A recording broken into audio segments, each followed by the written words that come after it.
Je suis Emerence Nzouzi, fondatrice de la société Emi Business. Aujourd'hui, nous sommes dans l'émission Univers Business.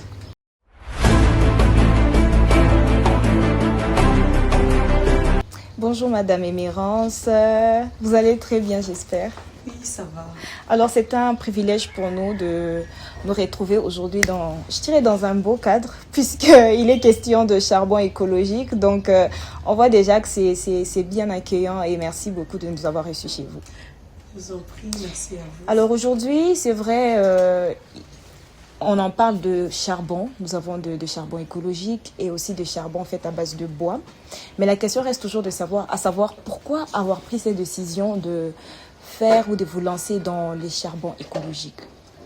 Ok, pour répondre à cette question, je vais devoir d'abord expliquer c'est quoi l'entreprise. Oui. Emi Business est né en observant un problème sur la ville de Lubumbashi, qui était un problème des mauvaises gestions des déchets. On trouvait des déchets un peu partout. C'est vrai qu'il y a des gens qui évacuent les déchets dans le ménage, peut-être dans des écoles, des restaurants, mais ils jettent ça en désordre et partout. Alors l'idée c'était au départ, quand on a commencé, c'était d'abord de prendre ces déchets et de trouver une solution par rapport à ça. Et la solution qu'on avait trouvée, c'était de ne pas d'abord jeter comme les autres personnes, un peu partout, à des décharges, parce que ces décharges se trouvent aussi à proximité des ménages. Oui. Ce qui veut dire que pendant les saisons de pluie, les mêmes déchets reviennent sur les avenues, devant nos barrières. Alors on a pensé à recycler plus ou moins 70% de ces déchets en des produits qui pourraient être utiles à la population. Et au départ, on avait pensé au charbon écologique, Makala ya Maman, qui est notre produit phare. C'est un très bon charbon. C'est vrai que c'est un substitut par rapport au charbon de bois. Oui. Mais l'idée première, c'était d'abord de gérer les déchets qui sont mal gérés sur la ville. Et on a trouvé bien de transformer ces déchets en charbon écologique. Oui. On ne s'est pas limité là. On a aussi mis un autre produit sur le marché, de l'engrais liquide, de l'engrais biologique qu'on a appelé Boost Sol, qui aide nos agriculteurs qui se plaignent de fois avec les engrais chimiques, disant que non, ça détruit le sol et tout. Oui. Alors, comme je disais, on a fait de l'engrais biologique qu'on a appelé Boost Sol. Oui. Les deux produits sont très bien commercialisés à Lubumbashi. Mais on ne s'est pas limité là. On est allé un peu plus loin, toujours dans le cadre de recyclage des déchets verts. On a lancé un nouveau produit qui est le charbon pour les consommateurs de chicha. Ça là, c'est pour les consommateurs de chicha. Donc ils sont en train d'entendre, là, ils viendront acheter. Oui, ils viendront acheter. Je tiens à préciser qu'on ne produit pas les chichas. Ah, c'est le charbon. Le charbon, tout de même, c'est la même chose, non? Non, c'est pas la même chose. Nous, on recycle les déchets en charbon parce qu'on a remarqué ce qui était produit ici, ce qui était utilisé plutôt ici à Lubumbashi, c'était importé. On s'est dit donc le marché, il est encore vide, si je peux le dire. Pourquoi pas tenter? On a lancé ces produits et ça se commercialise assez bien. Assez bien, Oui, je tiens encore à préciser, c'est du charbon écologique. Mais juste, on a modifié la forme pour ce genre-là qui utilise aussi du charbon écologique qui vient d'ailleurs, à l'extérieur du pays d'ailleurs. Alors on s'est dit qu'on peut faire la même chose ici. Alors si je comprends bien, Emi Business prône plus pour la valorisation des déchets. Donc, comme vous venez de l'expliquer, si bien, vous faites des charbons écologiques aussi. Ce que je retiens bien plus, les charbons pour la chicha. Et voilà, vous avez aussi pensé aux agriculteurs, bien évidemment. Et en tant que femme, est-ce que vous avez rencontré des obstacles spécifiques quant à ce? Je dirais oui. Premièrement, je sais pas, peut-être c'est dans la culture congolaise. Quand on grandit, on dit plus à la jeune femme, il faut étudier. Il faut te marier. Après les études, il faut te marier. Ouais. Quand on atteint un certain âge, tu t'es marié quand l'âge avance et tout et tout. C'était le premier problème que je devais résoudre au niveau de ma famille. Parce que c'est vrai, nos mamans ont eu l'éducation là, il y a un Zamani. Du coup, déjà que je suis la seule fille de ma maman. Oh non! Elle se disait, ma petite fille, si elle se lance dans les affaires, elle ressemble à son père, malheureusement. Peut-être compliqué pour elle de trouver un homme. Oui. Mais quand elle a vu que les choses allaient si bien, elle a accepté. Et je dirais, ma maman, mes frères, ce sont mes premiers fans, au fait. Mes tout premiers fans. Alors, les produits, ils postent et tout. Et d'autres difficultés que j'avais trouvées, c'était de m'intégrer dans ce monde. S'intégrer dans la société, exactement. C'est assez compliqué pour les femmes. Oui. Il y a beaucoup de barrières, notamment quand vous allez par exemple chercher des contrats, quand on rencontre des collègues peut-être masculins qui voient au-delà de ce qu'on cherche, ou qui proposent, ou qui désirent plus que ce qu'on peut offrir. Oui. Alors ça posait problème, mais on a su faire face à cela, bien que c'est difficile même maintenant. Oui. On tient le coup, mais il y a aussi un obstacle, c'est le financement. On a du mal à trouver des financements au Congo, je dirais. C'est assez compliqué, mais cela n'a pas découragé notre passion, notre objectif à faire ce qu'on avait à faire. On s'est lancé. Alors, on en est là. Est-ce que la formation, parce qu'on vous a vu former, il y a des jeunes que vous formez aussi dans la valorisation des déchets, bien sûr, à fabriquer de charbon écologique, plus ceux qui en désirent, bien sûr. Est-ce qu'aujourd'hui, la formation, elle reste indispensable? Oui, elle reste indispensable. Déjà, peut-être que je ne l'ai pas dit au début, je ne suis pas dans mon domaine de formation. Ok. Au départ, j'ai fait la gestion des entreprises économiques à l'école ECOPO, à l'école de la gouvernance économique et politique ECOPO. Ça n'a rien à voir avec ce que je fais actuellement, mais j'ai dû me former dans ça pour pouvoir atteindre les objectifs. Vous avez été guidé par la passion ou par les désirs de voir l'environnement poli? Oui, voilà. La passion des affaires et les désirs de résoudre le problème de l'environnement, en fait. J'ai été guidée par les deux. La passion des affaires et les désirs de gérer les déchets qui ne sont pas bien gérés sur la ville de Lubumbashi. Et c'est vraiment un domaine opposé de ce que je fais. Bien sûr, la gestion de l'entreprise, ça y est, là, mais vraiment, quand on parle de la transformation des déchets, je dirais que c'est vraiment un domaine opposé. J'ai dû m'y former pour ça. Et c'est pas une formation que j'ai fait pendant 1 année, 2 ans, non. Je me suis entourée aussi des gens du domaine qui m'ont formée et j'ai continué, même aujourd'hui, je continue d'apprendre. Je continue d'apprendre avec des collègues qui sont à l'extérieur du pays, qui sont dans le même domaine. On échange assez souvent pour voir les difficultés qu'on rencontre, comment passer au-delà de ça et comment améliorer le produit, parce que c'est un produit qui s'améliore du jour au lendemain. Parlons de charbon écologique, Madame Emerance. Parce que quand on est sur les marchés, on a tendance que les charbons faits à base de bois, c'est un peu moins cher. Donc, c'est accessible à tous. Est-ce que c'est la même chose aussi pour les charbons écologiques? Ou entre les deux, quand on voit sur les marchés, voilà, les charbons écologiques est un peu plus coûteux que les charbons faits à base de bois? Je dirais non. Ok. Le charbon écologique... c'est pas coûteux par rapport au charbon de bois.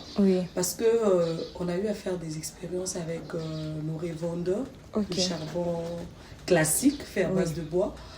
Le charbon écologique, premièrement, il brûle plus longtemps que celui à base de bois. Donc, une petite quantité, mais ça traîne. Donc, avec ça, je peux faire les haricots. Non, quand même, faut pas abuser. Faut pas abuser. C'est quelle quantité de haricots? Mais seulement ça brûle plus longtemps. Et c'est ça un feu, comment dire, les termes, j'aimerais pas donner des termes assez compliqués.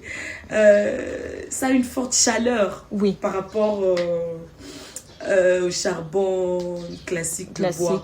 Oui. Mais c'est aussi moins coûteux. Parce que à la place où on peut utiliser, je dirais, le charbon de 5 000 francs pour faire le haricot, on peut utiliser nos charbons de 2 000, 2 500 pour faire le haricot. Vous comprenez un peu? C'est très avantageux, au fait. C'est très avantageux sur tous les plans. Ça, on économise l'argent quand on utilise ça. Et on sait, quand on paye le sac, on sait oublier. On sait oublier facilement le mois. Est-ce qu'avec la valorisation de déchets, est-ce qu'on pourrait bien lutter contre la déforestation? Oui. Lutter, oui, mais on va s'il y a des entreprises comme EMI Business, 2, 3, 4, 5, pourquoi pas 10, même plus dans le pays, cela va contribuer à diminuer sensiblement la coupe d'arbres pour en faire le charbon. Parce qu'en moyenne, un ménage à Lubumbashi utilise 2 à 3 sacs de charbon le mois pour leur utilisation quotidienne et tout. Et si on fait des calculs d'arbres coupés pour ça, on est à beaucoup d'arbres avec, d'abord, rien que Lubumbashi avec une population de plus ou moins, parce que c'est pas exact, ce sont des données que j'ai eu il y a longtemps, plus ou moins 200 000 ménages. Vous avez un peu l'image de 200 000 ménages qui utilisent 3 sacs de charbon par mois. C'est énorme. C'est énorme. Alors, s'il y a plusieurs entreprises comme EMI Business qui produisent ces charbons, on va vraiment contribuer à la diminution vraiment sensible des coupes d'arbres pour faire les charbons classiques, les charbons de bois. Alors, Madame Émérance, qu'est-ce qui est le plus complexe? Est-ce que le fait que dans les chefs de Louchois ou de Congolais qui ont du mal à accepter le fait d'utiliser le charbon écologique, ou c'est parce qu'encore nous sommes sous-informés, ou c'est parce que le charbon écologique est, ça a quand même une rareté sur les marchés? Je dirais, premièrement, c'est parce que ça a une rareté sur le marché. Par exemple, notre capacité de production actuelle, on produit au moins 2 tonnes le mois. Mais c'est très peu si on compte les demandes qu'on a sur le marché. 2 tonnes, c'est très peu pour nous. Premièrement, c'est la rareté. Mais je pense aussi dans le chef de la population, c'est cette histoire-là d'écologie. C'est un langage qu'ils ne comprennent pas facilement. Alors nous, à nos clients, c'est vrai que l'objectif, c'est de leur parler de l'écologie, mais on commence d'abord par leur parler en termes d'argent, si je le dirais ainsi. On leur dit, à la place de dépenser autant, vous pouvez dépenser autant pour avoir pratiquement la même chose, ou voire même mieux, ou encore plus. C'est le langage que la population comprend le plus facilement. Mais le problème majeur, c'est la rareté du produit sur le marché. Je l'ai dit encore, si on sait produire plus, je suis sûre que dans les années à venir, on aura moins de gens qui consomment le charbon à base de bois, les charbons classiques. Parce que plus encore, notre charbon ne demande pas d'avoir un foyer spécial. On peut l'utiliser dans nos brasseries traditionnelles de tous les jours. Donc, c'est vraiment accessible à tous. Mais le problème, c'est la rareté. La rareté, au fait. La production, elle est vraiment minime. Elle est minime. Alors, s'il y a plusieurs entreprises qui font la même chose, ou encore si EMI Business pouvait aller au-delà et être sponsorisé, voilà, être soutenu. On pense qu'on va lutter contre la déforestation et aussi on va s'habituer, on va mettre ça au quotidien, on va utiliser le charbon écologique, voilà. Exactement. Alors Madame Emerence, nous savons très bien que le charbon écologique, il n'est pas toxique. Non. Mais alors sinon, comment vous faites pour en fabriquer sans qu'il ne soit toxique, qu'il ne soit nuisible à la santé? Ok. Premièrement, on commence par récolter les déchets. Oui. Les déchets verts. Si c'est mouillé, on commence par les sécher. Parce qu'on n'a pas encore de machine proprement dite pour sécher les déchets. D'accord. Donc on utilise les soleils. Oh. On doit sécher les déchets. Une fois qu'ils sont secs, on passe à la carbonisation. Ça nous permet d'enlever toute l'humidité possible au fait dans les déchets. On carbonise à l'absence totale ou partielle de l'oxygène. Une fois carbonisé, parce que notre carbonisateur il n'est pas électrique. Une fois carbonisé, parce que ça ne doit pas non plus brûler complètement, on éteint le feu avec de l'eau. On sèche encore au soleil. On sèche encore au soleil.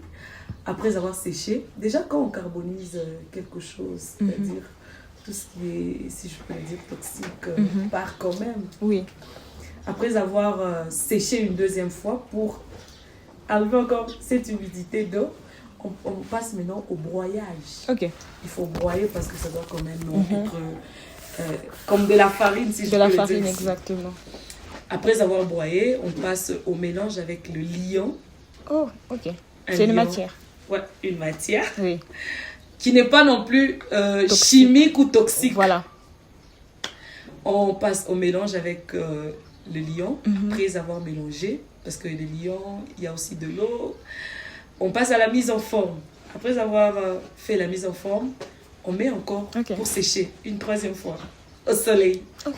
Après avoir séché, généralement ça prend 48 à 72 heures. Mais la saison sèche, des fois ça prend 24 à 48 heures pour sécher complètement. C'est la saison des pluies où ça complique un tout petit peu. Ouais, quand il y a la pluie, quand il n'y a pas de soleil. On part à 3 jours, voire même 4 jours. Et bon, on fait avec. Et quand on sèche là, dès que c'est prêt et qu'il y a des commandes en cours, on livre. Généralement, on livre chaque mercredi et vendredi. C'est des jours qu'on a déjà mis par rapport à la période de séchage et tout. Mais on fait des efforts pour commencer à livrer tous les jours de la semaine, si c'est possible, avec le temps. Alors, Madame Emerence, avant de chuter et avant de passer à la visite, parce qu'on a besoin de voir quand même le charbon écologique en question et comment on l'allume. Avant de chuter, quel conseil vous allez donner aujourd'hui spécifiquement à toutes ces femmes qui vous suivent en ce net moment, qui ont aussi les désirs d'entreprendre et d'aller au-delà? Quand je parle d'au-delà, c'est qu'il y a certaines personnes ou certaines femmes, elles se sont quand même limitées sur ce qui est facile. Par exemple, je préfère ne pas me salir les mains, toucher le charbon, c'est salissant. Donc, je préfère carrément aller peut-être investir dans les vêtements, chaussures et autres, mais qui ont quand même limité leurs rêves parce qu'elles n'ont pas eu de financement, comme vous venez de le dire, quand bien même vous avez commencé. Elles n'ont pas eu de soutien et elles ne veulent pas non plus se salir les mains. Je vais commencer pour le point de financement. Je dirais... Le manque de financement ne doit pas être un frein à la réalisation de nos rêves, de notre passion ou encore de nos objectifs. Ça doit être au contraire un boost de faire mieux. Au fait, ça fait du bien de dire plus tard que je l'ai fait seule. Je l'ai fait par mes propres moyens. Ça fait vraiment du bien et ça donne vraiment une certaine fierté. Ça ne doit pas être un frein pour eux. Et... bon, parce que je vois, vous avez donné l'exemple de vêtements et tout. Bon, c'est pas aussi facile ce domaine-là, pas si du tout. Je peux le dire. Mais moi, je parle en conséquence de cause. Parce qu'il y a certaines, je ne veux pas me salir le main. Donc, je choisis ce qui est plus propre. Voilà. Oui, moi, je dirais, dans un langage plus facile, quand on aime l'argent, parce que femme aime l'argent. On s'est sali. qu'on ait de l'argent, on s'est sali. C'est oh plus là simple. là, oh là là, oh là là, oh là là. C'est plus simple. Oui. Là, je me salis, c'est vrai. Vous pouvez regarder, mes mains sont sales, poussiéreuses et tout. Mais quand je vais bouffer mon argent, je serai propre, la classe à l'extérieur. Les gens vont dire, bon, comment elle fait? Parce que j'ai accepté. C'est dans ça que je trouvais qu'il y a mon intérêt. Je me lance carrément. Je me lance. En fait, le regard ou le jugement des autres ne peuvent pas influencer sur ce que moi, je veux avoir. Je me dis que je dois être millionnaire. Si pour être millionnaire, je dois me salir, il faut travailler aller à la décharge, ramasser les déchets, toucher les charbons. Pourquoi je veux me gêner? Pas du tout. Exactement. Alors, Madame Emerence, on passe tout de suite et on va voir les charbons écologiques. D'accord. Comme vous le voyez là, c'est notre charbon écologique qu'on a nommé Makala Yamama, qu'on a allumé là. Et comme là, ça peut faire 40 à 45 minutes allumé comme ça, cette petite quantité de charbon. C'est ça notre charbon Makala Yamama, qu'on fait à base des déchets verts. Tout type de déchets verts. L'engrais biologique Boost Sol. Bon, il n'y a pas d'étiquette malheureusement. Mais là, c'est les stocks à l'usine Boost Sol que l'on vend aussi sur le marché. On travaille avec les agriculteurs qui demandent ça assez souvent, surtout très bientôt avec l'histoire des champs qui va commencer. Et enfin, on a notre charbon pour les consommateurs de chicha. Amber Coal.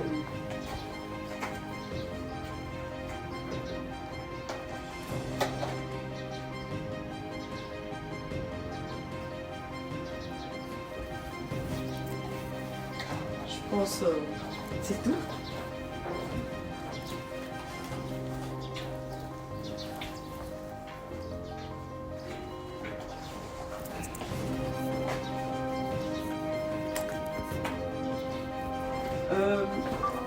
Amy Business, en dehors de la transformation des déchets, Amy Business a lancé l'année passée en 2025, octobre 2025, une campagne de sensibilisation parce que nous nous sommes dit, c'est vrai que les adultes n'ont pas eu la chance d'être enseignés sur la gestion des déchets. Pourquoi pas penser à la jeunesse qui sera la relève de demain. Alors on a mis sur place un projet qu'on appelle EcoGest pour sensibiliser les élèves et les étudiants sur la gestion et le tri des déchets. Pendant toute l'année scolaire 2025 et 2025-2026, on a sensibilisé dans près de 7 à 8 écoles sur la gestion et le tri des déchets. On a fait des ateliers, des recyclages avec des élèves. On a fait aussi des visites guidées sur notre site pour que les élèves puissent voir la chaîne en fait, des traitements des déchets. Comment ça se passe, parce que cela peut susciter en eux la passion dans ce qui s'est fait pour les déchets. Et pour clôturer cela, on organise un événement le 6 juin à l'International School of Lubumbashi, qu'on a dénommé les Festivals Gardiens de la Planète, qui va réunir toutes ces écoles qu'on a sensibilisées, peut-être des particuliers et certaines entreprises du domaine. Et les enfants vont nous présenter ce qu'ils ont appris pendant cette année de sensibilisation au travers des spectacles, des panels, du slam et peut-être les stand-up. Merci. Nous avons parlé aujourd'hui sur le charbon écologique. Est-ce une simple tendance ou une opportunité économique? Tel était notre sujet du jour, Madame, Messieurs. Nous vous disons merci d'avoir été à votre compagnie. On s'est dit à plus tard. Au revoir.